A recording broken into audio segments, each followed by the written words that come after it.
we are watching The Cost of Concordia by Internet Historian. The Cost of Concordia. The first thing you do is sighing. Ship of Dreams. It's been 8 years. I can still smell the buffets from their 5 restaurants. The casino and 3-story theater. So kinda like Titanic, right? Had hardly been used. The gym, the day spa, the sheets in her 1,500 luxurious cabins hadn't even been slept in. 1,500 cabins. That's one big ship, man. By the way, have anyone went to a luxurious cruise like that? Because I haven't. If you have, dude, share your experience in the comments down below. I would wanna read it. Cost of Concordia cost $570 million to build. And you could tell. You could really tell.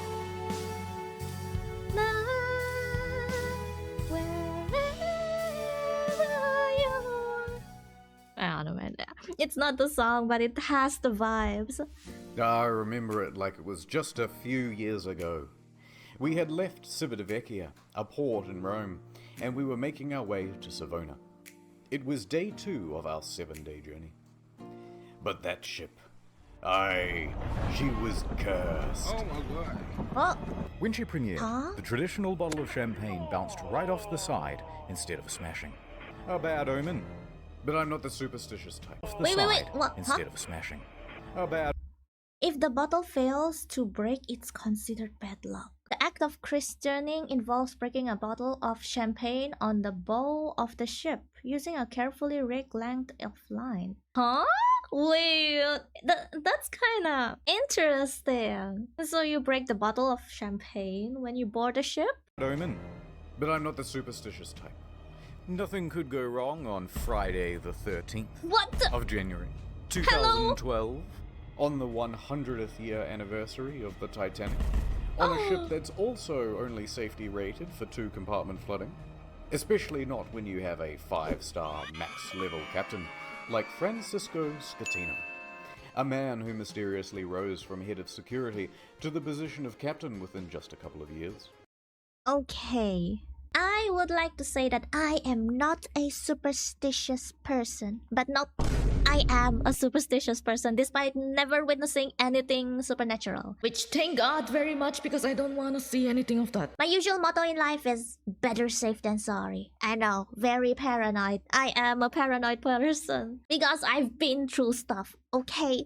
You can't blame me for this. If the feng shui isn't feng shuiing, best leave what you're doing till tomorrow. Be lazy a bit. Although I do get it, the business and the ship cannot change schedule just because the frigging bottle did not break, and is also the 100th anniversary of the Titanic sank and the Friday of the 13th. It would be absurd to change schedule just because of the teeny tiny detail. You're just being crazy. Or is it? Stop it. Get some help. Okay, that's my rant. He knows exactly what to do in case of an emergency. For example, when he caused this emergency in 2008, when he crashed into a port in Sicily.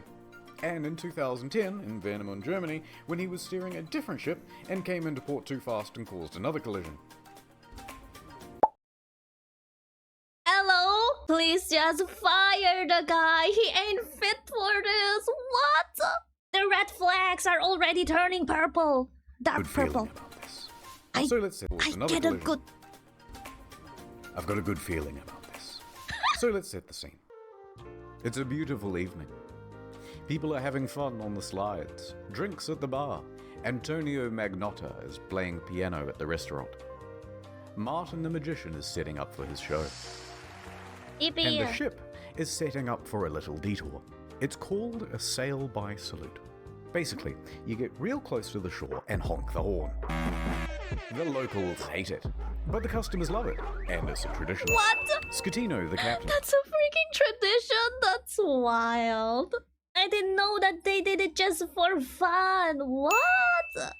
comes into the dining hall with a lady, Dominica Samorton. Remember this face because you'll be seeing a lot of it later.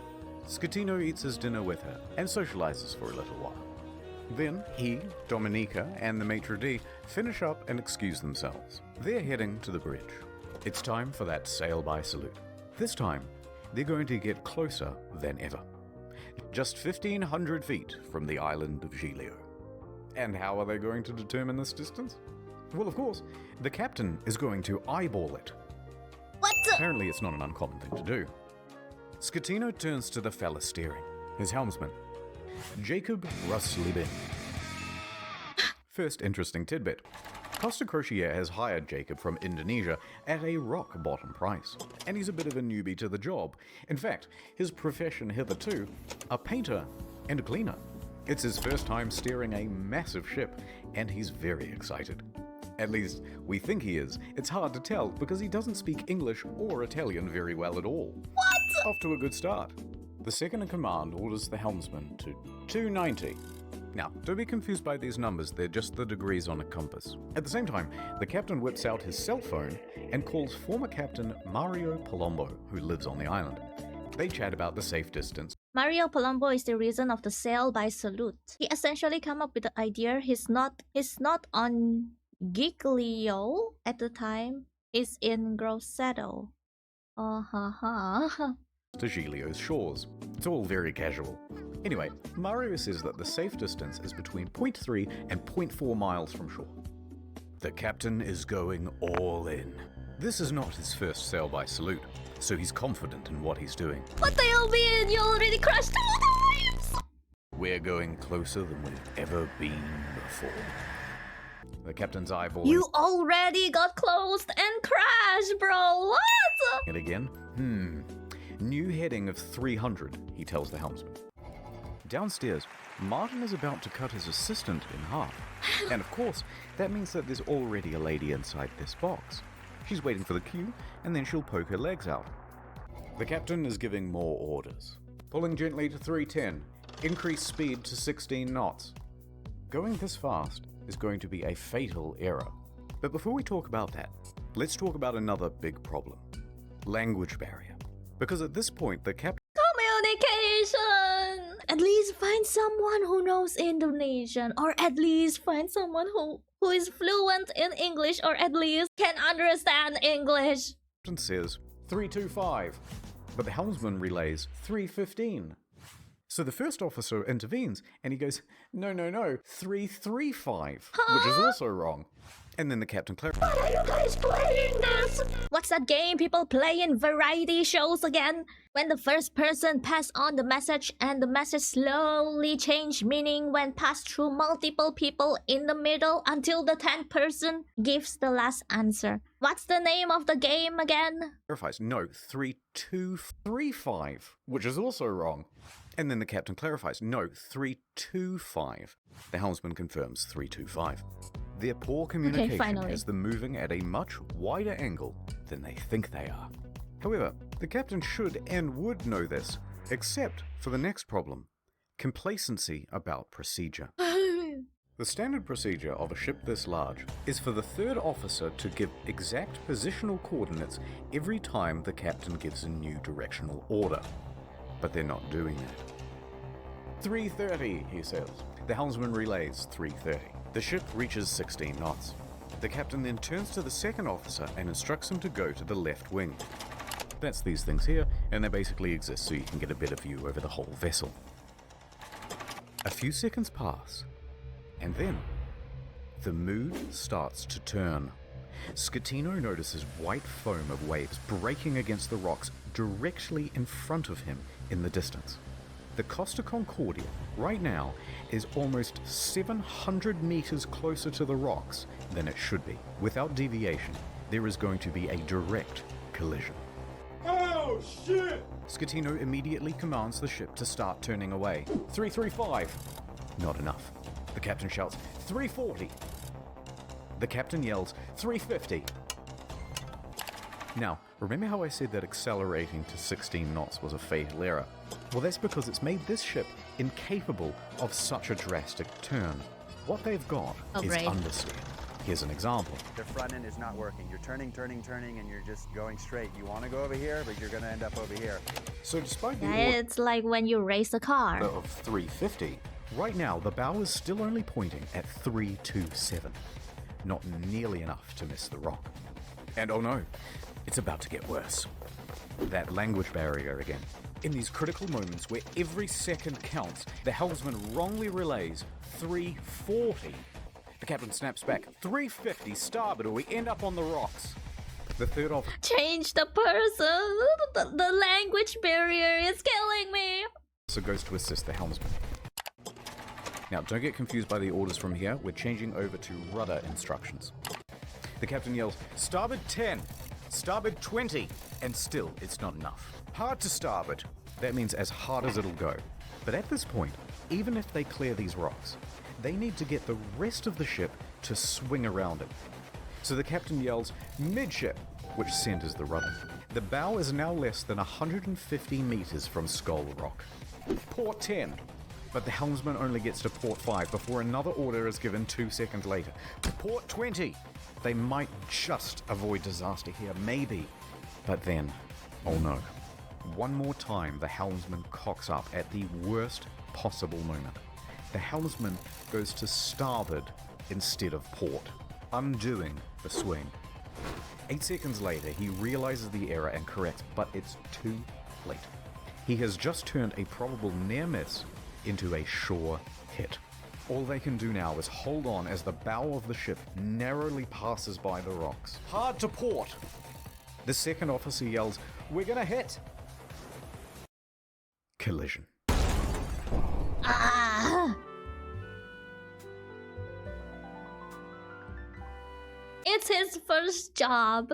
Why you let this guy cruise this big cruise? Just because he's cheaper? Oh. Everything's flying. Pasta. Okay, this is cinematic. Wait, I just noticed. Are these faces from The Sims? What? Like Sims 4.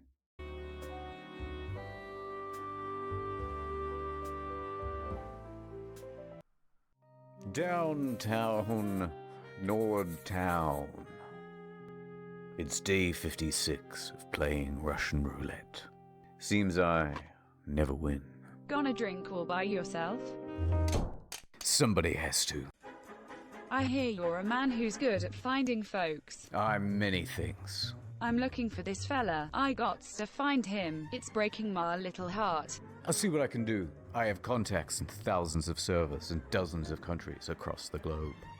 And just like that, she was gone. The only thing she left was a calling card. Sometimes when you follow a case, it follows you back. NordVPN can protect my online data. But who can protect me? From myself. When they said this job gets easier, it was just another lie. Forensics found his password spread all the way down the block. In a perfect world, we'd all use NordVPN. But I guess this isn't that kind of story. I took the brakes off my car. Man like me never really learned how to stop. Shut the fuck up. I took the steering wheel out too. I let the road take me where I'm supposed to be. That's right, Toots. Your husband's dead. Merry Christmas. Go to nordvpn.com/internethistory for a huge discount on a 2-year plan.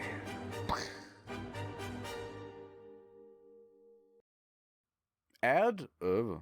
The ship hits rocks on the port side. A 53-meter gash opens up in the hull, and thousands of tons of water begin pouring in. A loud scraping and bang is heard by all passengers. At the helm, there's panic. Rumblings in the dining room. I wonder if is this person okay? Martin awkwardly pauses his act as he's helping his assistant into the box. Meanwhile, the lady inside is trapped and terrified. There's confusion across the ship. All Okay. of the crew off shift come back on duty. All officers run to the bridge. Technical crews run down to the lower decks to assess damage. On connection with the rocks, they lose propulsion and slow to 8.3 knots, and they are now adrift. Close the watertight doors at stern. Enormous volumes of water are pouring in. So much so that within 29 seconds of collision, all 6 engines stop working through flooding. 22 seconds later, a blackout happens. Lights, electrics, the water pumps too, everything. The captain orders the helmsman hard starboard. This is the final position of the rudder before power to that too is lost. The Cost of Concordia, now without power, is drifting starboard, plunged into absolute darkness. A quick breakdown of the flooding. When the Concordia struck land, Like, after witnessing all this, I suddenly don't want to cruise anymore. I suddenly don't want to go on a luxury cruise, go on a ship. No. How would I know if the ship I'm cruising have a professional crew that actually does their job or the complacent one? Moral of the story, don't freaking do the sell by salute. What you going to do there? Just honk at the passerby and make them use foul language on you? Nothing to do. Ship have too much oil, is it? If the hand too itchy to honk, just honk at sea, scare away all the whales and dolphin whatnot. No need to near land ma. Ayya. struck land, it tore open 3 watertight compartments. At first, compartment 5, which filled very rapidly. Then 6 more slowly, 4 shortly after. Then 7, 8 and 3. Modern right. ships are built to withstand 2 compartment breaches. These compartments especially, though, are a problem because they contain the engines and the electrics. These main generators give power to the whole ship. From propulsion motors to rudder to hotel functions, pretty much everything. When they went out, the ship was a functionless, sinking cage. A few seconds later, the emergency batteries for internal lighting and communications kick on. When the lights come back on, Martin has vanished. He's ditched the stage. What? He got a head start on life vests. And it caused a huge panic in the theatre, as passengers are trying to flee to their cabins and to muster stations. People already in their cabins come out and start putting on life vests. Staff rally and try to calm everyone down. Everything is fine. There's no need for vests. Please return to your cabins. What do you mean? My freaking cabin is soon to be filled with fishes and you're telling me to calm down? The generator starts. All of the watertight doors close except for door 12, which is jammed. The captain calls Pilon, the chief engineer, as the ship begins to list on the port side. There's water coming in? Yes, there's water. But where? The engine room. But a lot of water? Yes! There's water, you can't go down. Let's go down the other side. In a moment we'll start the pumps, I'll let you know. In the theatre, the whole magic box apparatus slides right off the stage and falls into the crowd, further increasing panic. On the bridge, an announcement is being prepared. They are going to lie to prevent a panic. Let's just say we have a blackout. The deputy chief engineer enters the engine control room. He confirms to the bridge that at least compartments 5, 6, and 7 are flooded. Announcements are made. The captain to inform. And 7 are flooded. Announcements are Is that a freaking flashlight he's making announcement with? Huh? made. That's funny. The captain to inform you that due to an electrical fault, which is currently under control, we're currently in a blackout. Our technicians are working to resolve the situation and will inform you of developments as they occur. Thank you for your attention.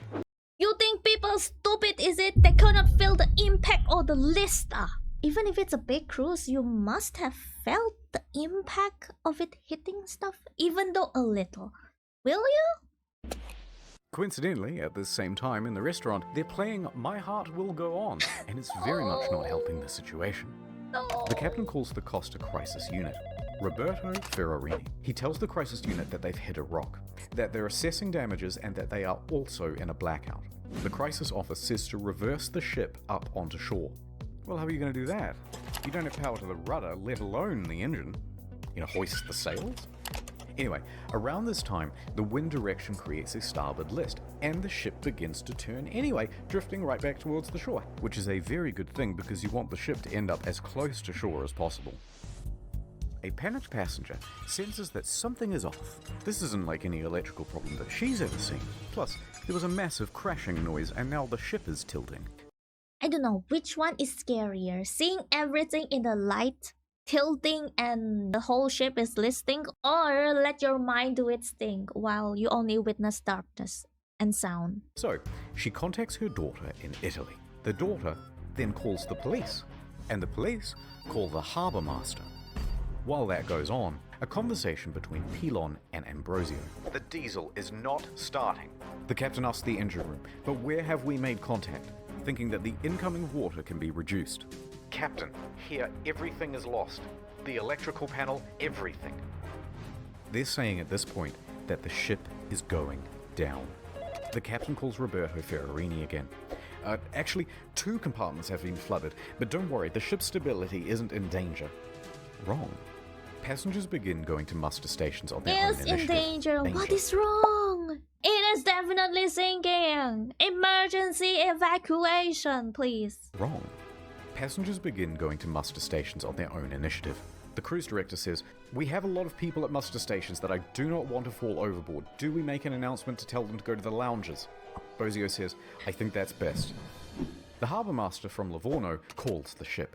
The captain tells them that we just have a blackout. How long has this blackout been going on? About 20 minutes. Have you asked passengers to put on life vests? It's just a blackout. I gotta go. The harbour master is suspicious. He says to his superiors that he thinks something more is going on. He calls a patrol boat to the area and asks them to look at the ship. Another problem. The fan on the emergency diesel generator isn't working properly. Pilon manually has to turn the thing on and off with a screwdriver so that it doesn't overheat and cause a fire. The captain is on the phone to the lower decks, asking pointless questions like, "Is it still flooded?" Yes. Yes, it is. The captain is essentially in denial of the situation. The harbour master calls again. Finally, he says, "The ship is taking on water through an opening in the left side and the ship is listing." He qualifies with, "No one dead or injured." The harbour master asks if he needs help. "Just a tugboat," when in reality, they need a full rescue. With 3 compartments flooded, the captain finally realizes that things are really bad and they are not going to improve. The Coast Guard orders You can't save it, please. Just issue a full rescue. every available ship to the sea. Meanwhile, up with the passengers, the cruise director's assistant says, "Everything's under control. Please return to your cabins or hang about in the lounges, no problem." She said this despite knowing it was wrong and that it further endangered lives. Most Yeah, you don't wanna be in your freaking cabin. Later people forget about you and the rescue team doesn't even know that you exist in your cabin. passengers at this point, though, aren't listening to this nonsense, and they're busy figuring out how to abandon ship. See, they Bing, smart. bing, bing, bing, bing, bong. Local television has already picked up the story, and they begin broadcasting live radio feed from the bridge. Hey, Capo. Captain, the passengers are going on board the boats. Okay, let them go to shore. So then general emergency? Wait, let me talk to Ferrarini. We risk the emergency generators that do not have cooling. It has cooling problems, 100 degrees. The cooling jeez. fan has stopped. Pilon calls the bridge and tells the safety officer they need to evacuate. The safety officer relays this to the captain, but after no response, he orders the engine room to evacuate on his own. The captain says, "No, stay. We're leaving." So what do? General emergency?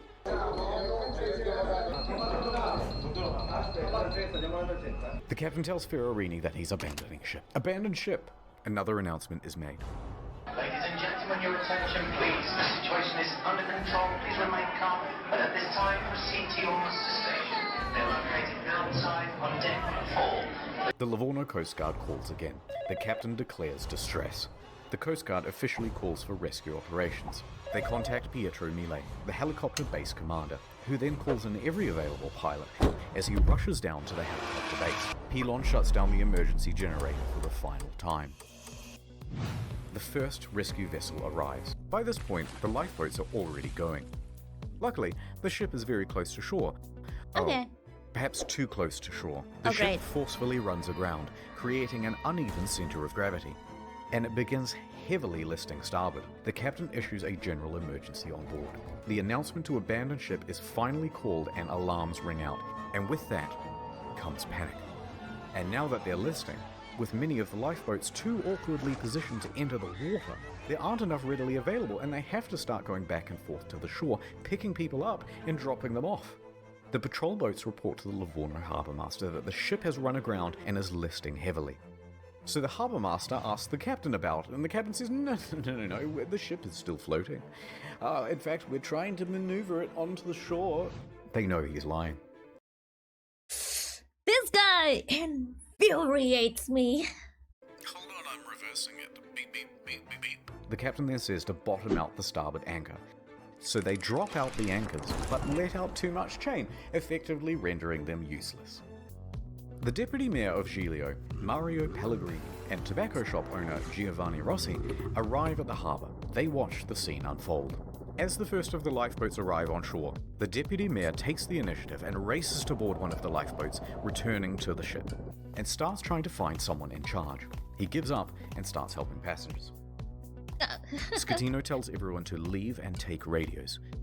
But A radius, a preparation order for abandoned ship so it can be done in an organized and orderly way.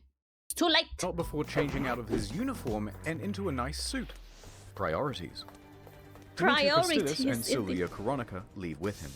The maitre d' and Sir Morton both get out of there. By this point, approximately 300 people are still on the ship. Millet reaches the helicopter base. The first helicopter, a slow-moving Augusta Bell, was already rising from the tarmac for the hour-long flight south. Bozio is the last crew member left on the bridge, coordinating evacuation. He then leaves to help passengers board lifeboats.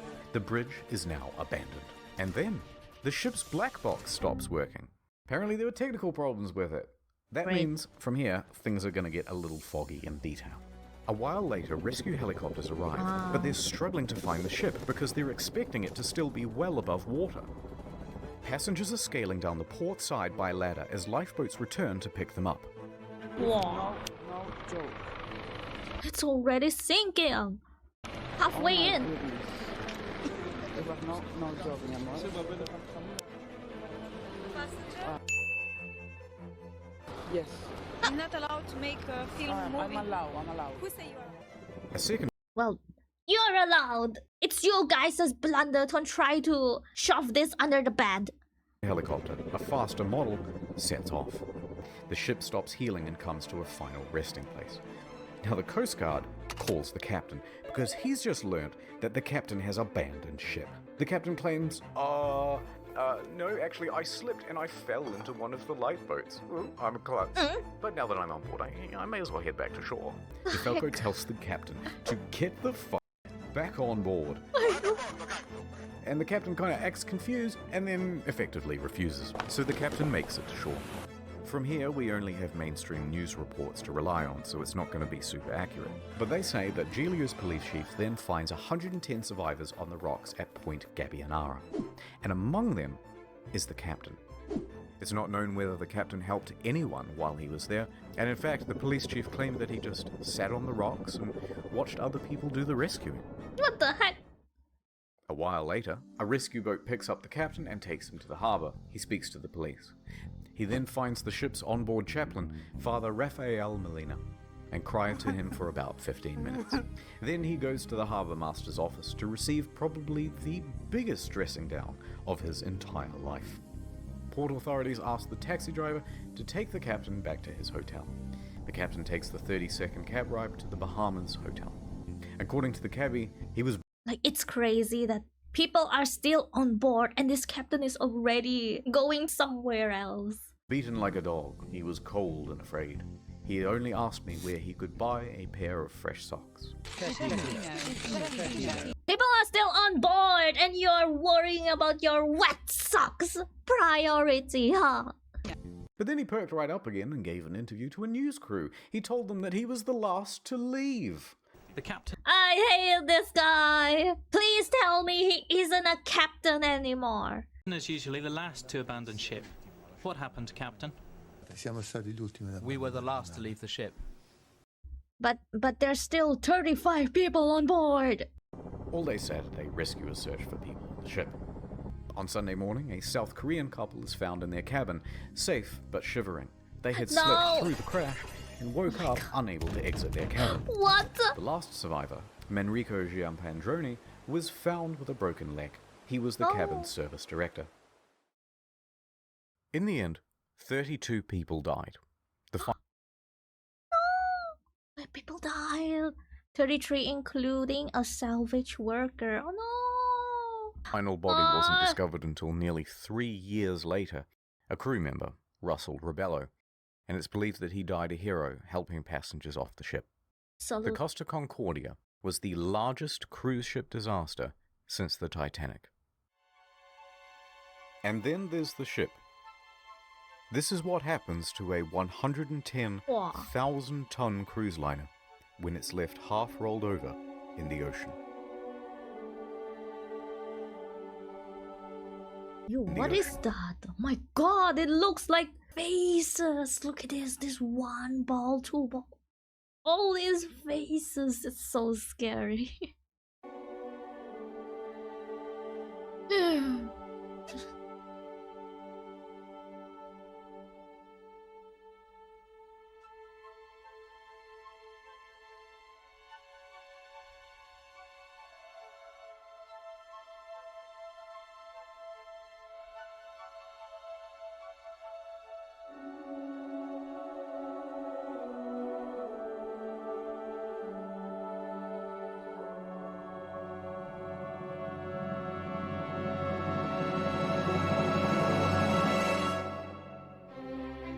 But this isn't the end. It's just the halfway point. What most Like all this wouldn't happen if they have competent people in higher positions. Because if I said that everyone's incompetent, no, some staffs are actually very good. But it's the higher ups, like the captain, the person steering the wheel, and the person who's gonna relay where and where, and also the freaking sail by dude. Don't do that anymore. Most people know is that the Cost of Concordia isn't the end. It's just the halfway point. What most people know is that the Cost of Concordia had crashed, many dead, and that the captain abandoned ship like a coward. But there's a whole veritable spaghetti of details to untangle. Let's dive in. No! There they are. The deets. You're wasting good spaghetti!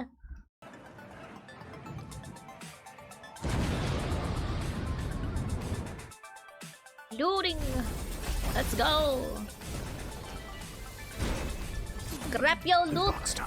The Costa Concordia was more than just a floating resort. There's a mall, a casino, cha-ching, cha-ching. This iron chest was full of safes and cash registers and expensive fittings.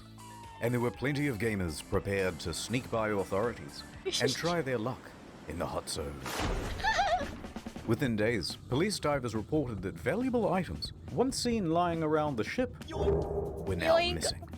High-end wet socks? Important? liquor, expensive furniture, dining sets, cash from the casino, cash registers, jewelry and display cabinets, safes, Japanese woodblock prints by famous 18th century artists, as well as the iconic bell, which hung from the bridge of the ship.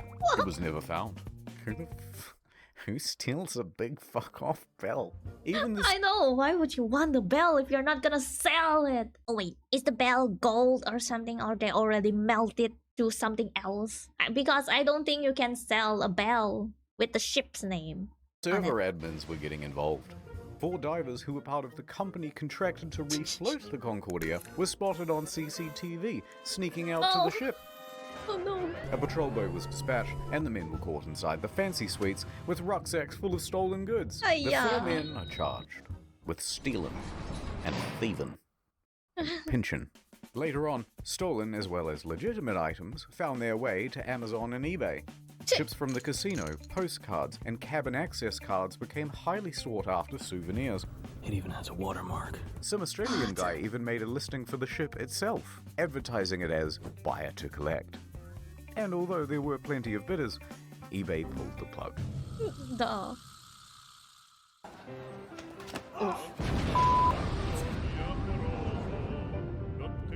Relationship. I know you want to see Scatino go to jail, and we'll get to that. But first, we have to talk about someone else. Dominika Samorton. That was a close one. There was speculation that she was on the bridge that evening because she was the captain's mistress. Oh, no. Intense media speculation reports that her presence distracted the captain. What the heck? What is she doing to distract him? Like T-posing? They both denied their love for years and maintained that they were just friends. Although she did later admit to the media that she found him handsome. No. And how could you not? You so precious when you smile. But she says there was no No. I think she's in for the money. romantic link between them. Some people would like to believe, they want to know I have something with him. It's more interesting. It's like, you know, some spicy in the story. Miss Morton also loved the spotlight, however. Everyone, oh look! And took several interviews. But as the pressure mounted upon her, she began making ominous threats to Scatino, saying he must confess, and that you have but 1 week to come clean. But things from here get weird. Spicy. Sir Morton is a bit of a wild card. In a subsequent interview, she claimed a helicopter came to the ship well before the other rescue craft to take away a package. Huh? And what was that package? Drugs, apparently. So rumors began that the ship was running narcotics for the mafia. And not without cause. A number of cruise ships, even recently, have been caught trafficking drugs. As an aside, Scatino was tested for drugs immediately after the crash. He tested negative for drugs in his system, but trace amounts of cocaine were found in a hair sample. So he just bathed in the powder?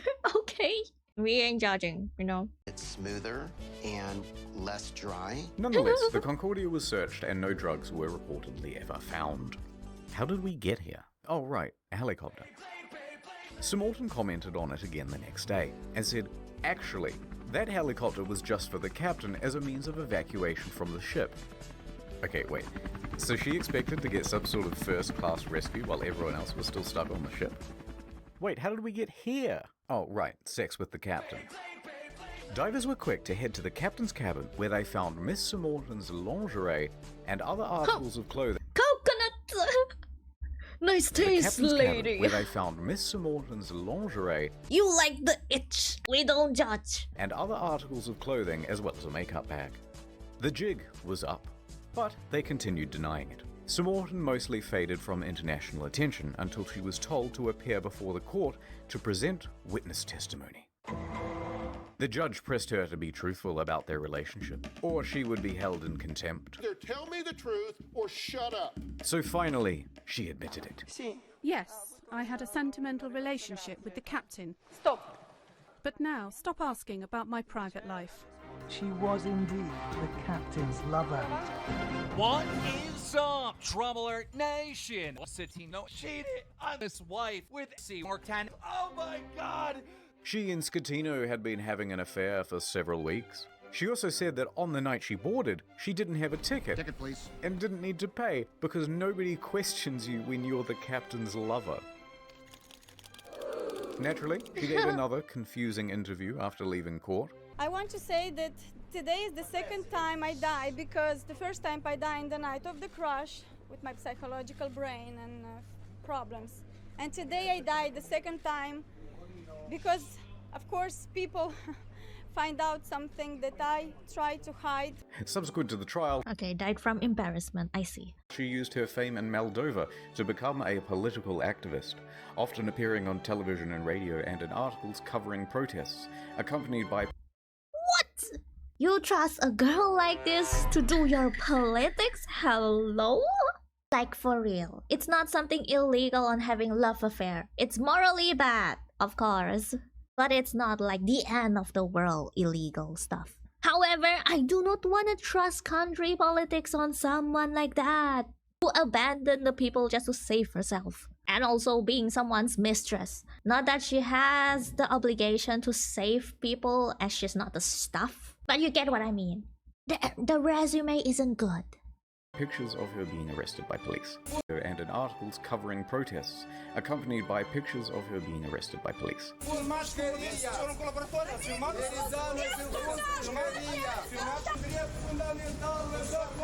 Okay, wait. She's complaining that there aren't enough bins in the area. The police are telling her to calm down and point out that there are bins right there. The crowd standing around is telling the police she's allowed to protest here and generally white knighting. I don't know how to feel about like the general public here. Well, maybe she wants to become a political figure. That's why she's protesting and gaining your favor. Like, it's good that she's protesting for your sake. But do you want her to be a political figure in your country?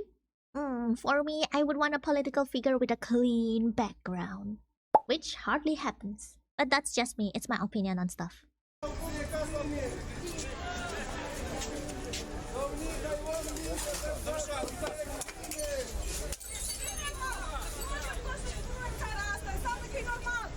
It was some stuff about victims of violence, women's rights, Girl power. yada yada yada, and interestingly, part of a push to block the sale of shares of Moldova's train network to Russia. Sure. Other than that, I don't really know what she's been up to. Let me just check on her Oh god, not again. Oh no. She found another captain, don't tell me, bro. Several civil suits were quickly lodged against Cost of Concordia, and their parent company, Carnival Cruises, immediately saw a share drop of 23%. Passengers sought compensation for their damaged mental health, lost belongings, and loved ones. Either they allowed him to divert from his course, or they didn't know where their billion-dollar ship was. Within a few days, It's the freaking sail by salute. facing financial and media pressure, the CEO attempted to join the bandwagon against the captain and the crew. That was not the ordinary route that the ship was taking at the time, and was not only taking, but the time the ship was...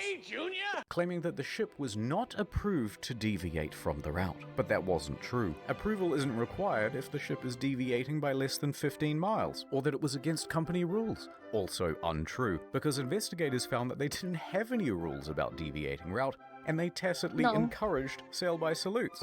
Now, in response to the civil suits, That stupid sail by salute, bro. Cost of Concordia offered passengers 11,000 euros each as compensation.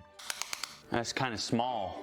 11,000 euros, about $14,000, is the minimum compensation under international law when a ship is abandoned. This was to reimburse them for their tickets, as well as any costs they accrued in having to unexpectedly travel home early. And that was supposed to release them from everything. How about the lives? The lives that was lost. And anything that has to do with this accident, I cannot ask for more than this. A lot of passengers, understandably, were not too happy with this deal, and they refused to take the money. We think the offer is an insult. For what these poor passengers went through, we think that the compensation being offered is not commensurate. Here, take it. Compensation being offered is not commensurate. Later, Cost of Concordia would lodge a plea deal with the Tuscany court to pay a €1 million fine to avoid a criminal trial. The judge agrees. Cost of Concordia is now off the hook for all criminal liability for the whole thing. They've washed their hands of the incident and flecked the residual droplets of responsibility onto the faces of 6 staff members. Passengers and relatives of the dead are livid that the company has been able to avoid criminal responsibility. Offered is not commensurate. Civil suits against the company continue. By the way, the residents of the island of Giglio also banded together and sought damages. They didn't get much. Eventually, passengers who refused the initial compensation of 11,000 joined civil parties against Scatino in his trial in 2015. Is not commensurate. They were awarded €30,000 each. Other cases, especially those involving lost relatives, are settled for undisclosed amounts. Oh jeez. Wait, what's with people running into stuff? Scams. New York attorney Peter Renee traveled to Budapest to represent 6 real survivors of the disaster. At Renee, we personally work on every case. And we'll work harder than anyone to get you the most money possible in the shortest amount of time. And while on the job, a 7th case cropped up via So the asthma goal. email. An elderly woman, a loner, said, "Help me, Mr. Ronai, for I have lost my daughter, Eva, and my 5-year-old granddaughter, Roxana." So Mr. Renai agreed to speak with her. However, there were some inconsistencies in her story. Neither Eva nor Roxana were on the passenger list. Odd, but Costa is known for having stowaways. Still, Mr. Renai was suspicious. They wouldn't cheaty old Petey, would they? Renai They would. inquired further about why she was on board, especially without a ticket. Ilona said, "Well, I don't know, but you should ask her boyfriend. Zolt Horvath. He'll know all the details." I'm up all night. I'm going crazy, he said. But Mr. Renai was still suspicious. Because then she asked, "How much money do you think this is worth?" This is a huge red flag, Petey. In 20 years of doing this, you've never had anyone ask about money. Why now? Oh, it's a red flag. So Mr. Renai hired an investigator and sent photos around of the missing girl. The next day, the phone rang. Oh, hoi hoi. It was the boyfriend again. Look, there's been a bit of a misunderstanding and the child isn't missing at all. Uh-huh. And then he claimed he was confused because he had done too many drugs the night before. Oh. Okay, can I speak to the daughter then? At first, he was refused. So Renai said that he'd have to file a missing persons report to the police if he couldn't. The boyfriend relented. That night, Renai met with Zolt and brought the police with him. He speaks to the granddaughter and asks her if she's seen Mum. "Yeah, I saw her today." "Oh, really?" "Yeah, we went to the park today and we went on the swings." Oh no, the jig was up. So the mum walks into the room sheepishly. "It's a miracle!" And the story changed again. "Okay, I'm not dead, but I did injure my leg when I jumped from the ship. And then I immediately flew back to Budapest. Although don't worry about checking my leg because there are no visible marks or injuries." Old Petey, I'm beginning to think they weren't even on the boat. Yep, they just want the compensation for free. Also, it turns out this lady isn't her mum, it's just a neighbor. Eventually, Renee managed to make the pair confess.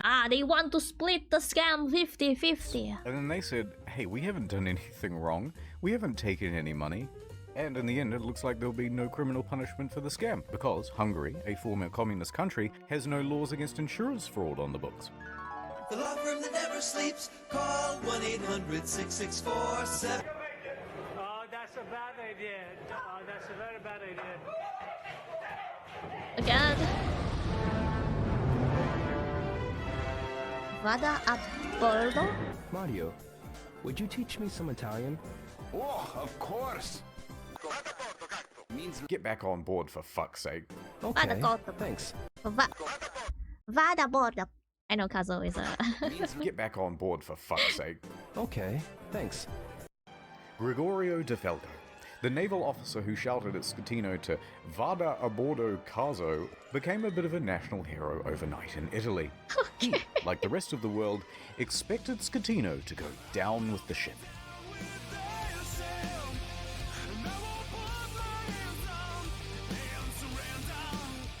And when the captain chickened out, De Falco was there to admonish him. And when he stopped answering the radio, he called him on his cell phone to continue putting him on blast. When the captain first reported just a blackout, De Falco didn't believe the story and immediately began preparing a rescue effort, which likely saved several lives.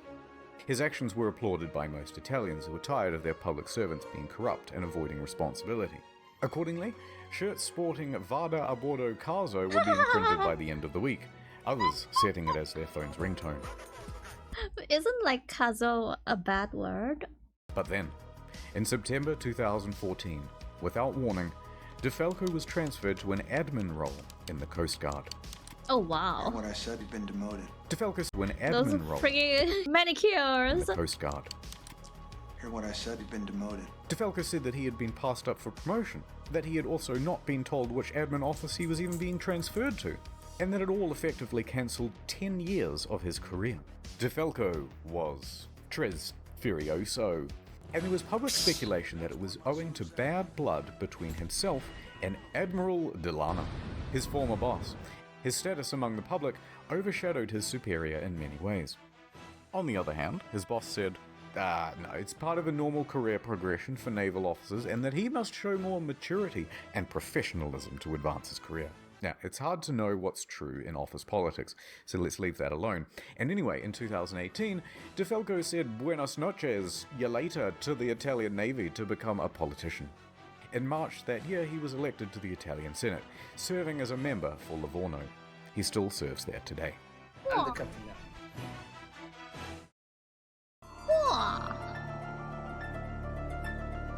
Oof.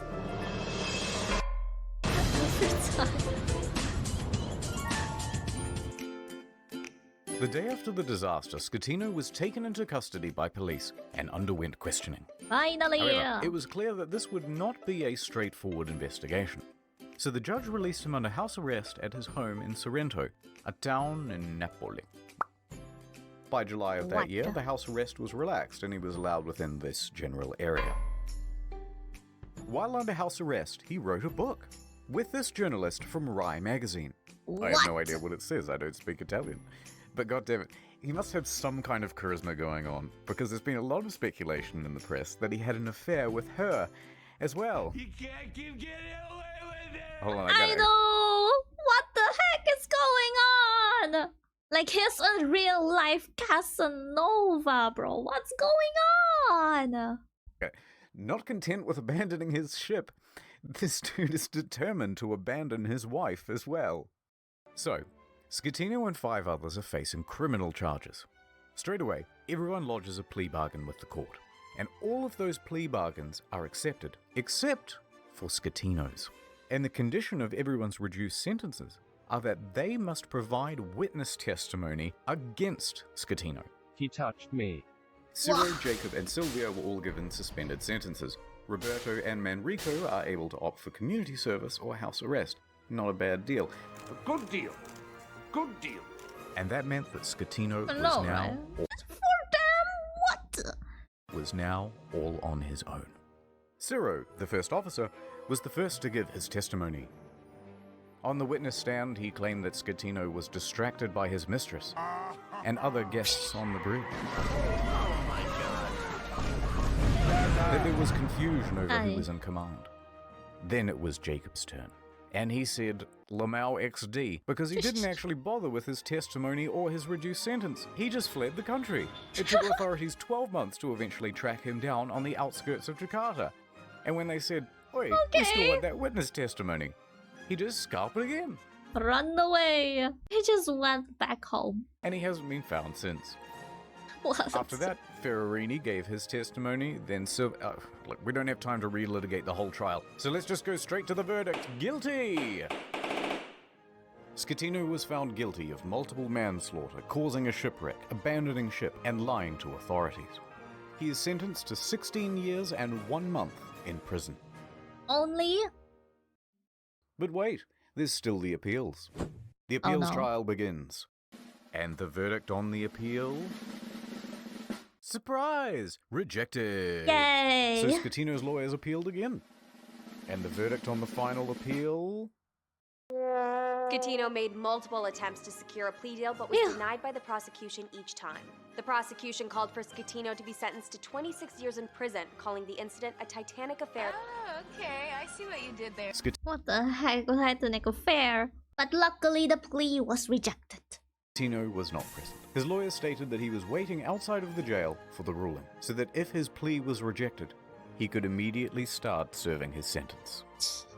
And with that, 5 years and 4 months after the disaster, he was finally in a cell. Finally? Said I will not be making any comment. Oh, that hurt.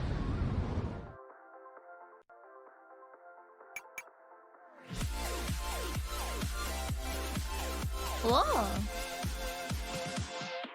The salvage operation was enormous. It took over 2 years and cost an estimated $1.2 billion. Beginning in early 2012, they first spent 2 months pumping fuel from the ship's tanks. At the same time, they had to pump seawater in so that the balance wasn't affected and the ship didn't slide around. In early 2013, a platform was built under the ship to prevent it from falling further. Sponsons were then attached to the sides of the ship and cables attached to the underwater platform. Wow. The sponsons were then dragged underwater and opened up to allow the ocean to fill them. The ship could then roll over properly.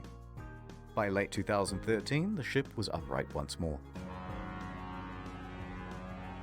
The sponsons were then attached to the side of the ship to help keep it balanced. It now rested partially above water and crews could walk around safely. By July 2014, the water was removed from the sponsons and compressed air was pumped in to lift the ship. And she was ready to cruise again. This time to a port in Genoa. It was a 4-day towing journey to the docks where a 2-year process of dismantling and recycling would begin.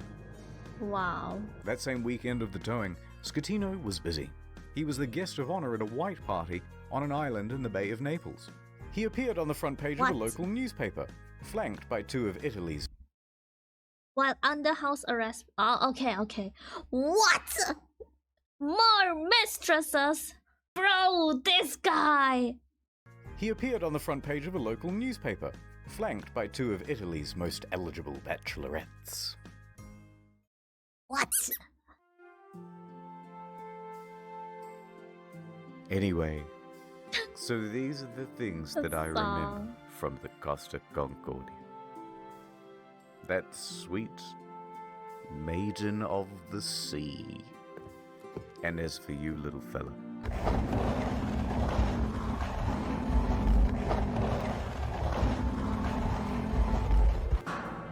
well, it's time to return you. 1. NordVPN, good product, check them out. Number 2, there's a new video on the second channel. You probably didn't see it because it was temporarily restricted. Now it's not. Enjoy. Yay! 3. Next time we can check his other channel if you guys want.